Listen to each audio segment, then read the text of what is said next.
What's happening, everybody? I'm Todd Tanner. This is Wrestling News Now. Tonight, I want to talk about one of the all-time greats in the world of professional wrestling who ever graced the squared circle, the one and only Tito Santana. So let's deal with his story on tonight. Mercedes Solis, born on the 10th of May 1953, better known by the ring name Tito Santana, is a retired American professional wrestler and middle school teacher. Santana has stayed a babyface his entire career, and he is best known for his appearances with the World Wrestling Federation between 1979 and 1993, missing part of the 1980 and returning in 1983, where he was twice the WWF Intercontinental Heavyweight Champion and twice held the WWF Tag Team Championship. He has also won the 1989 King of the Ring tournament and wrestled at all of the first 9 WrestleMania events, as well as helping bridge the gap between the 1980s Rock and Wrestling Connection, the Rock and Wrestling Connection era, to the 1990s New Generation era. Santana was inducted into the WWE Hall of Fame in the class of 2004. During his time in the WWF, Santana, despite being born and raised in Texas, was billed from Tocula, Mexico, which may be a misspelled reference to the city of Toluca. To this day, he still appears on the independent circuit. So how did it all happen? Well, let's talk about Santana's collegiate and professional football career. Solis attended West Texas State University, where he was a member of Lambda Chi Alpha fraternity. Solis played tight end for the West Texas State Buffaloes. The team was quarterbacked by future professional wrestler Tully Blanchard. Wow. Isn't that something? You never know. I never know what I'm going to find out when I start doing these profiles. So the team was quarterbacked by future professional wrestler Tully Blanchard, who would introduce Solis to the world of professional wrestling. After graduating, Solis was signed by the Kansas City Chiefs, but cut during training camp due to a poor performance in a 40-yard dash because of a twisted Achilles tendon. 2 weeks before camp, he played a single season for the BC Lions of the Canadian Football League, appearing in 13 regular season games. So I guess after being introduced into the world of professional wrestling, one of the greats of all time, one of the 4 horsemen himself, Tully Blanchard, Santana ventures out to start his wrestling career. So his career, let's talk about Santana's early career from 1977 to 1979. After training under Hiro Matsuda and Bob Orton, Solis made his professional wrestling debut on February 23, 1977 for Championship Wrestling from Florida, losing to Crusader Verdun. In April, he joined Georgia Championship Wrestling, where he adopted the name Richard Blood.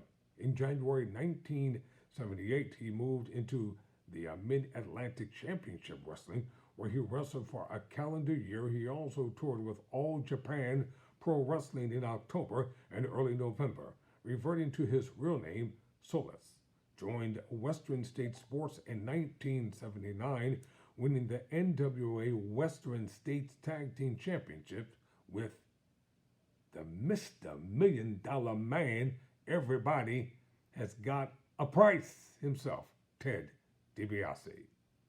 Santana joined the World Wrestling Federation, defeating Mike Hall in his debut match on Championship Wrestling in 1979. He teamed with Ivan Putski to defeat Johnny Valiant and Jerry Valiant for the World Tag Team Championship, WWF Tag Team Championship at Madison Square Garden in October 1979. Madison Square Garden was the mecca of all professional wrestling. The duo held the titles for close to 6 months before losing to the Wild Samoans in April 1980. Santana left the WWF soon after joining New Japan Pro Wrestling for a 2-month tour. So, then he traveled on there to the American Wrestling Association from 1980 to 1982. Santana wrestled in the American Wrestling Association from 1980 to 1982. Matches he had in the AWA included 2 matches he had against Nick Ballwinkle in St. Paul, Minnesota on March 1st, 1981, and in Winnipeg, Manitoba on May 13th, 1982. Ballwinkle won both matches by cheating. Santana teamed with future tag team partner Rick Martel against the High Flyers on August 29th, 1982 in St. Paul, Minnesota. Santana and Martel lost the match. Santana returned to GCW, or Georgia Championship Wrestling, in July 1982. He teamed with Terry Gordy to unsuccessfully challenge the Samoans, Alpha and Sika, for the NWA National Tag Team Championship on 2 occasions. On April 2nd, 1983, Santana also fought Larry Sabisco for the NWA National Heavyweight Championship in a losing effort. Santana returned to the WWF in 1983, making his televised return on the May 14th episode of Championship Wrestling by defeating Jose Estrada. Being brought in for TV taping only, Santana continued to wrestle for GCW until July, when he signed for the WWF full-time. In 1983, Santana fought with the Iron Sheik to a double disqualification for the WWF World Heavyweight Championship at the Philadelphia Spectrum. He then engaged in a lengthy feud with WWF Intercontinental Heavyweight Champion, the Magnificent Muraco. Santana finally won the title on February 11th, 1984, becoming the first Mexican-American wrestler to win the Intercontinental Heavyweight Championship. After successfully defending the Intercontinental Heavyweight Championship against Morocco, Santana was targeted by Greg the Hammer Valentine. And in September 1984, in London, Ontario, Canada, Valentine defeated Santana to win the title. Soon after, the storyline had Valentine injuring Santana's knee and putting Santana out of action for several months. Santana returned in December 1984 and set his sights on getting the Intercontinental title back from Valentine. During this time, he started using Valentine's finishing hold, the Figure 4 leg lock, and also wrestled in tag team competition with Black Jack Mulligan. Santana wrestled at the first WrestleMania at Madison Square Garden in March 1985, and in the opening match against a masked wrestler known as the Executioner, Playboy Buddy Rose, making him submit to the Figure 4 in 4 minutes and 5 seconds.